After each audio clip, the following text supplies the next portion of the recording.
empresario de cualquier rubro puede tener diversas controversias o problemas por resolver con sus clientes o con sus proveedores, estos problemas que abarquen cuestiones económicas, patrimoniales. ¿Qué alternativas de solución le podemos ofrecer si es que las negociaciones de trato directo fracasan? Bien, si es inviable una solución consensuada entre las partes, legalmente hay dos alternativas. La primera es iniciar un proceso frente a los tribunales estatales, frente al Poder Judicial, y la segunda es también iniciar un proceso, pero con características distintas. Este proceso alternativo al Poder Judicial se le denomina arbitraje. Y esas serían las dos formas de solución: un proceso judicial o un arbitraje. Ok, y dentro de estas dos formas de solución, ¿cuál crees que es la más conveniente si comparamos ambas? ¿Cuál de las dos tendría mayores o mejores características para la resolución de un conflicto? Siempre el análisis de conveniencia va a depender de los intereses en concreto de las partes que están involucradas, de las empresas que están involucradas y de los negocios que están detrás. A nivel general, se podrían establecer que hay dos grandes diferencias entre los procesos que se llevan ante el Poder Judicial y los procesos que se llevan en el arbitraje. Esas dos diferencias son, por un lado, la especialización y por el otro lado, el tiempo. ¿Por qué especialización? Cuando uno inicia un proceso judicial, se presenta la demanda y el juez es nombrado aleatoriamente. No se tiene en cuenta la experiencia de las partes, el problema en específico que se está debatiendo, el sector al que pertenece. Eso no sucede en el arbitraje. ¿Por qué? Porque quienes escogen a las partes, o mejor dicho, quienes escogen a los árbitros que van a resolver la controversia, son las propias partes. Una parte nombra un árbitro, la otra parte nombra otro, entre los dos nombran al presidente y ese tribunal de tres, por ejemplo, podría ser un único árbitro, resuelven el conflicto.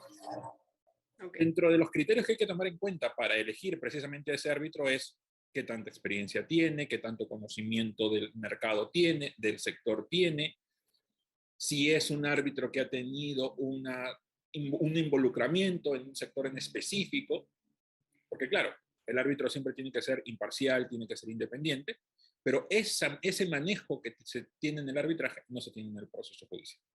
Y esto, evidentemente, redunda en la especialización, como te mencionaba al inicio. La segunda gran Ok, diferencia es tiempo. ok. Yo voy al Poder Judicial, sé cuándo empiezo, pero no sé cuándo termino, porque Eso es cierto. inicio el proceso ante un juzgado, luego hay la posibilidad de ir a la Corte Superior, eventualmente se puede ir a la Corte Suprema, y esto toma tiempo, aparte de la propia burocracia que tiene el Poder Judicial. En cambio, en el arbitraje, esto puede ser mejor administrado, mejor gestionado por las propias partes. O sea, no solo porque la ley dice que una controversia que se resuelve en un arbitraje tiene instancia única. Esto significa que lo que dijeron los árbitros no es revisado por nadie más. Y si se va al Poder Judicial es para ver que no se haya lesionado los derechos de las partes, pero no una suerte de revisión de lo que ya hicieron los árbitros en cuanto al fondo, a la decisión final. Y adicionalmente a ello, por eso decía que no solo por ello, adicionalmente a ello, las partes pueden establecer un calendario de actuaciones arbitrales. Pueden decir en qué fecha se presenta la demanda, en qué fecha se presenta la contestación de la demanda, qué fecha va a ser la audiencia, cuántos días van a ser la audiencia, en qué horario va a ser la audiencia, cuánto es el plazo que tienen los árbitros para emitir el laudo, o incluso existen centros arbitrales que permiten o tienen regulada la figura del arbitraje acelerado, que es una forma adicional de cómo reducir el tiempo que puede durar el arbitraje en función a controversias que no son tan complejas. Toda esta flexibilidad que existe en el arbitraje, lamentablemente aún no existe en el Poder Judicial y esa terminaría siendo la segunda ventaja comparativa del arbitraje frente al Poder Judicial, ¿no? El manejo de tiempo. Esas dos, flexibilización, o mejor dicho, especialización por un lado y flexibilización y tiempo por el otro, serían las dos características que yo resaltaría en esta ocasión. Ok. ¿Y cómo podemos hacer para llevar una controversia? De repente se está poniendo en juego una cuestión que es bastante interesante, bastante relevante para la empresa, para el core de la empresa, en fin. ¿Cómo podemos llevarla a la vía arbitral para que todo sea más rápido, para que sea visto por estos árbitros especializados y no caer en el Poder Judicial y en los largos periodos de tiempo que a veces se requieren en los procesos, ¿no? De acuerdo. El arbitraje tiene una puerta de entrada. Ujú. Esa puerta de entrada se denomina convenio arbitral. ¿Qué es un convenio arbitral? Al momento en que yo redacto el contrato, imaginemos el contrato con mi proveedor o, por ejemplo, el estatuto con mi socio, yo puedo incluir en ese contrato, yo puedo incluir en ese estatuto una cláusula en la cual se diga que las controversias que se derivan de ese contrato, de la relación que tengo con mi socio, se pueden ventilar en un arbitraje, se pueden ver en un arbitraje. Esa es la puerta de entrada. Si yo no tengo un convenio que reconozca expresamente en un contrato o en un acuerdo con mi otra parte, que no voy a ir al Poder Judicial, que renuncio a ir al Poder Judicial y que tengo abierta la puerta del arbitraje, no voy a poder ir al arbitraje y mi único camino será la jurisdicción ordinaria ante los tribunales estatales de justicia. Entonces, es súper importante tener un buen convenio arbitral porque como toda puerta, tiene que tener un buen diseño para que abra bien y cierre bien. Un adecuado diseño del convenio arbitral me permite ir correctamente al arbitraje sin que se discuta que tengo esa alternativa y claramente delimitar, cerrar bien cuáles son los puntos que pueden ser materia de arbitraje. Bueno, y aquí dentro de un buen convenio o dentro de una buena fórmula del convenio arbitral viene una asesoría adecuada, ¿no? De acuerdo. Así como yo podría hacer una puerta a mi ideal saber y entender y otra cosa es la puerta que va a realizar un especialista carpintero, lo mismo sucede con el convenio. Los empresarios, las empresarias pueden hacer un convenio arbitral como ellos creen conveniente y otra cosa es que una persona especializada en arbitraje diseñe ese convenio. La puerta va a quedar, va a abrir y va a cerrar mejor, no va a sonar al momento en que se abre y se cierra. Clarísimo. Y hablando de costos, hablando comparando los costos o los aranceles que se pagan en el Poder Judicial y en el proceso arbitral, ¿cuál sería, qué nos podrías decir al respecto? En líneas generales, el arbitraje resulta siendo más costoso que el Poder Judicial.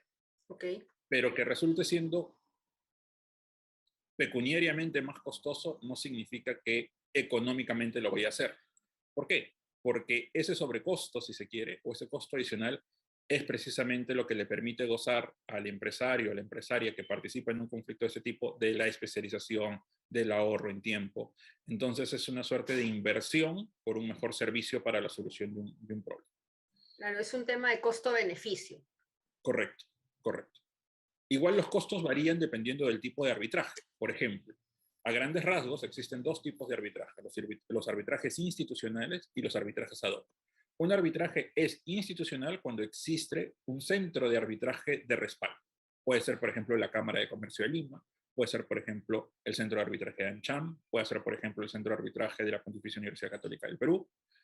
Y, o por el contrario, los arbitrajes ad hoc son aquellos que simplemente son administrados por los árbitros. Ahí nomás uno ya tiene una diferencia en costos, porque cuando es un arbitraje institucional se le paga a los árbitros y se le paga al centro de arbitraje.